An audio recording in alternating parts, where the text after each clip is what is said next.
এই বট গাছটা বহুত পুরাতন, এর আগে 2-3টা ডাল ভাঙে পড়ছে, কাটার কোনো নাই। তারপরে কাটার একটা সিস্টেম হয়েছে, কিন্তু করাত পাওয়া যায় না, বিদায় কাটা হয় না। এখন এই যে বৃষ্টির দিনে ডালটার ভিতরে, গাছটার ভিতরে পয়সা সবকিছু হয়ে গেছে গা।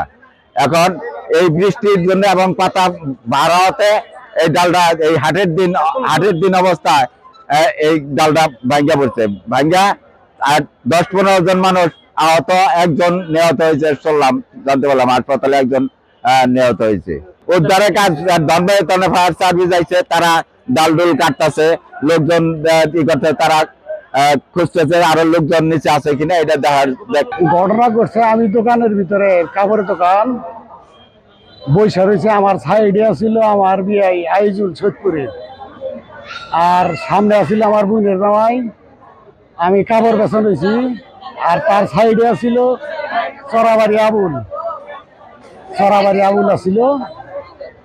আবুল হেরাম মরছে নিয়েছে, কারণ আমার বোনের জামাইটা আমি মরার মতো বাইর করে দিছি, অনেক লোকজনে বাইর করছে। আমি ওই সিপার ভিতরে বসে ছিলাম, আমার মাথায় বাড়ি গেছি, পায়ের ডাইন পায়ের মধ্যে কাটে গেছে। এই যে আমার হাত মাথাটাই এই চিপটাই হয়ে গেছে।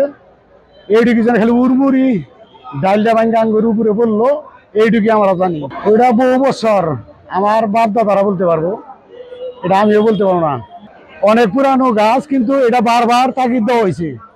5 তারিখের পরে অনেক নেতা দিয়ে বলা হয়েছে পিউনু সাহেবের কাছে, এটা কোনো উদ্যোগ নেয় নাই।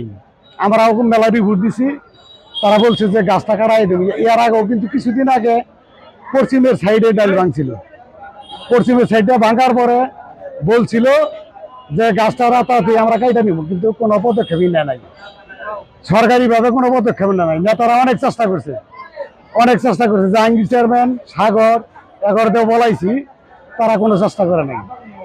এই গাছটা পূর্বেও একটা ডাল ভাঙ্গা পড়ছে শুক্রবার দিন 8 ব্যতীত, সেই সময় অনেক ক্ষয়ক্ষতি হয়েছে। আমরা ভূমি অফিস থেকে এবং কি ওই ইউনো অফিসে বারবার আবেদন করা হয়েছে যে স্যার এইটা রিস্ক, পুরাতন গাছ, আজকে হাটের দিন হুট করে ভাঙ্গা পড়ছে, অনেক লোক আহত, অনেকেই সিরিয়াস টাঙ্গাইল, তাদেরকে অ্যাওয়ার্ড করা হয়েছে। আমরা শিওর বলতে পারতেছি না যে কতজন মারা গেছে। অনেক লোক ছিল, অনেক দোকানপাট ছিল, 40-50টা দোকান ছিল এখানে। যেমন কাপড় চোপড় যারা বিক্রি করে হাট বাজারে, তারা ছিল শিশু খাদ্য, ফাস্টফুডের দোকান, এইগুলো বিক্রি করে এরা ছিল।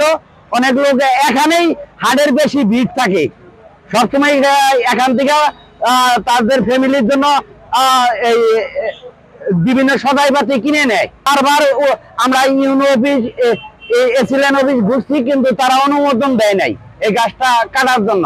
আমরা 15 জনের মতো হাসপাতালে পাঠাইছি, 2 জন পাঠানো হয়েছে অ্যাম্বুলেন্সের মাধ্যমে।